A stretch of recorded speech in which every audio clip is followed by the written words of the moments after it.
So here comes the diagnosis of COPD. So for the diagnosis, we had to perform a couple of tests. The first test is called as spirometry. Does anyone know about this? Spirometry is a common breathing test that assesses how well your lungs work. That's actually right. And the test measures how quickly and how much air you can breathe in and out. During normal breathing, air flows in and out of your lungs freely. However, people with chronic obstructive pulmonary disease have a hard time breathing out, and therefore, too much air stays in their lungs. This is known as air trapping, and it's one of the causes of feeling shortness of breath. Oh, now I got it. That's why patients complain shortness of breath in COPD. Secondly, classically, the diagnosis of COPD has been made using the GOLD criteria. And as you know, the GOLD stands for Global Initiative for Obstructive Lung Disease, which defines COPD as in forced expiratory volume 1 upon forced vital capacity ratio of less than 0.07. Always remember 0.7 on post bronchodilator spirometry. Let me tell you, there are four criteria of GOLD. Gold criteria 1, which is also called as mild COPD, in which forced expiratory volume is greater than how much? 80% predicted? That's absolutely correct. And in Gold 2, which is also called as moderate COPD, the forced expiratory volume is greater than 50% but less than 80% predicted.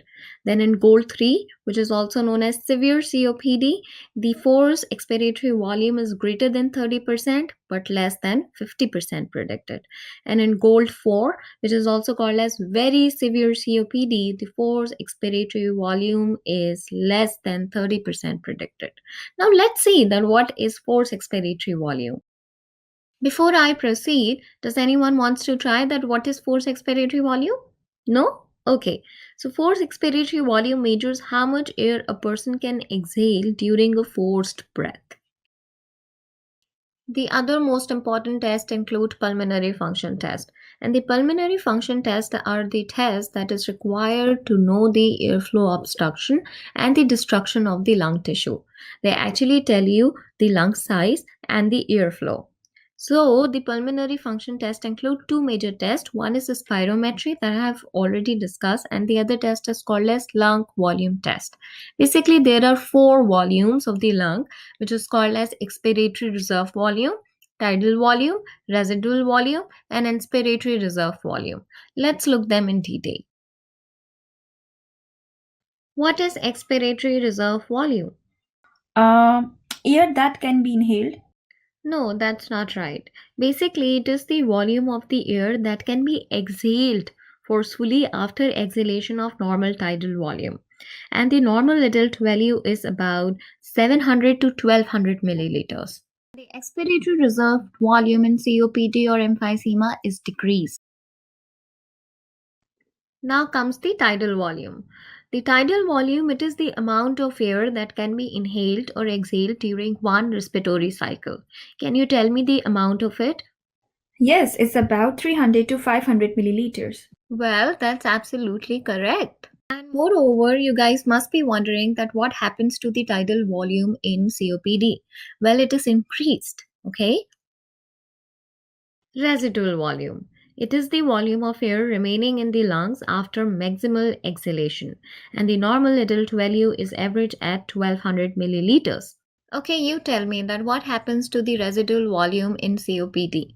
According to my guess, it is increased. Well, your guess is absolutely correct.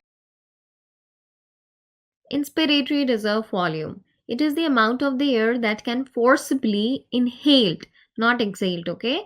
Inhaled after a normal tidal volume. Remember, in expiratory reserve volume, that was the volume of air that can be exhaled after the exhalation of normal tidal volume. And what is its value? It is about 1900 to 3300 milliliters.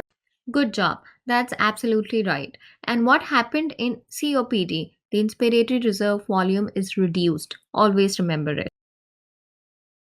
The other test which is required for the diagnosis of COPD is called as the chest X-ray. And what findings you can see on the chest X-ray which are really evident? Can anyone tell me that? Two most important findings include hyperinflation and a small heart.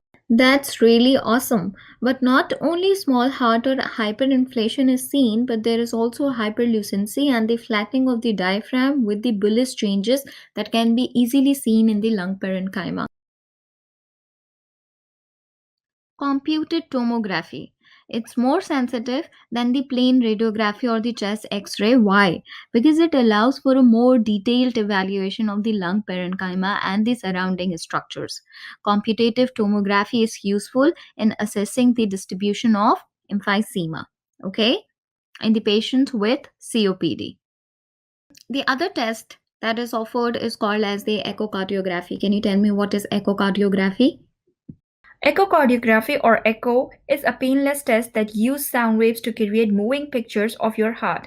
Well, that's absolutely correct. And why we do echocardiography? Because echocardiography can reveal the evidence of the right ventricular hypertrophy or dilatation and can often provide an estimate of the pulmonary arterial pressures in the patients with advanced COPD. So it's also very important. So that was all about the brief description about the diagnosis of the COPD. Now let's proceed further and check out treatment.